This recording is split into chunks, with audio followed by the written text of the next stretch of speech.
मिलती रहेंगी, उसमें क्या रोक हो सकती है, कई चीज़ें हैं जो कि चुनौती के रूप में सरकार के सामने हैं।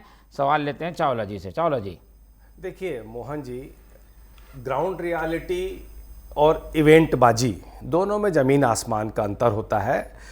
विधानसभा की दर्शक दीर्घा में बैठने से इतिहास नहीं बनता। इतिहास कब बनता है? जब सरकार पारदर्शिता दिखाए और किसी भी समस्या का पारदर्शिता के साथ स्थायी ठोस पहल की अपनी रोड मैप दिखाए। इवेंट मैनेजमेंट और ग्राउंड रियलिटी में बहुत फ़र्क होता है। और लोकतंत्र जो है वो भाषणों से मजबूत नहीं होता, वो जवाबदेही से मजबूत होता है। ये सरकार को समझना चाहिए। बहुत अच्छी बात है, हम सब दिल से चाहते हैं कि छत्तीसगढ़ नक्सलवाद से मुक्त हो, बस्तर की और आदिवासियों की खूब तरक्की हो, उनको जल जंगल जमीन का हक मिले, उनको अच्छी शिक्षा और अच्छी स्वास्थ्य सेवाओं का लाभ मिले। लेकिन विधानसभा में सिर्फ फोटो सेशन करवाने से ही समस्या हल नहीं होती है। ये भारतीय जनता पार्टी की सरकार को समझना होगा।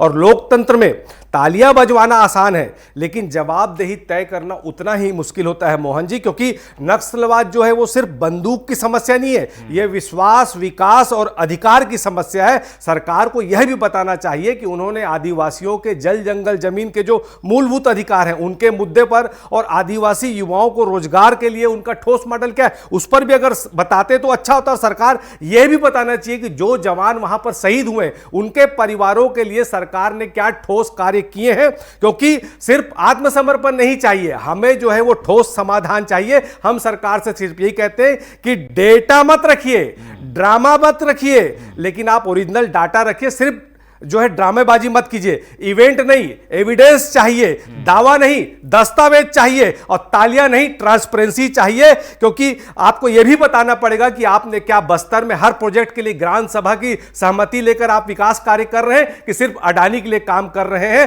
सिर्फ फोटो साफ करने से समस्या हल नहीं होती। ठोस पहल के साथ, पारदर्शिता के साथ सरकार को सारी बातें सामने रखनी चाहिए।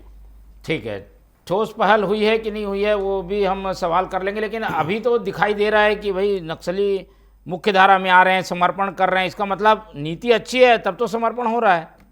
निश्चित तौर पे देखिए, नीति अच्छी है, मैं सब कुछ सहमत हूं। मैं सिर्फ सरकार को दोष देना है या विपक्ष में है तो आईना दिखाना है तो उनकी हर अच्छी चीज़ को मैं बुरा कहूं, मैं उनमें से नहीं हूं।